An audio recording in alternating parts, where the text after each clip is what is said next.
વિરમગામ વિધાનસભા મત વિસ્તારના રોડ ઇન્ફ્રાસ્ટ્રક્ચર રેલવે ઓવરબ્રિજ સહિતના 497 કરોડ રૂપિયાના વિકાસ કામોના ખાતમુહૂર્ત સંપન્ન કર્યા। મુખ્યમંત્રીના અવસરે જનમેદનીને સંબોધતા કહ્યું કે એક સમયે ટાંચા સંસાધનો, વરસાદ આધારિત ખેતી, રોજગારી માટે યુવાનું સ્થળાંતર જેવી વિકટ સ્થિતિ ધરાવતો માંડલ, બેચરાજી, વિરમગામ વિસ્તાર આજે વડાપ્રધાન નરેન્દ્રભાઈ મોદીના વિકાસ વિઝનથી SIR અને ઓટો હબ બની ગયા છે।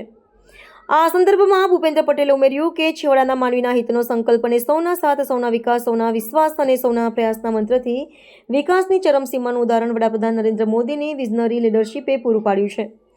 તેમણે કહ્યું કે વિકાસની રાજનીતિનો જે અભિગમ વડાપ્રધાને અપનાવ્યો છે તેને હવે તો સૌ સ્વીકારતા થયા છે અને બિહારની તાજેતરની ચૂંટણીના પરિણામો તેનો આદર્શ દાખલો છે। મુખ્યમંત્રીએ કહ્યું કે કનેક્ટિવિટી સુદૃઢ બનાવવા માટે રોડ, રેલવે સહિતના અનેક કામો વિરમગામ માંડલ વિસ્તારમાં થયા છે। છેલ્લા 3 વર્ષમાં જ માંડલ, બેચરાજી, SIને જોડતા રોડ, રસ્તા અને બ્રિજના 488 કરોડના કામો પૂર્ણ કર્યા છે। SIR સાથે જોડાતા ધોરીમાર્ગો, પરિવહન માળખાના વિકાસ અને 4 લેન રોડ તથા રેલવે ઓવરબ્રિજના લીધે આ વિસ્તારના વિકાસને નવી દિશા અને નવી ગતિ મળશે।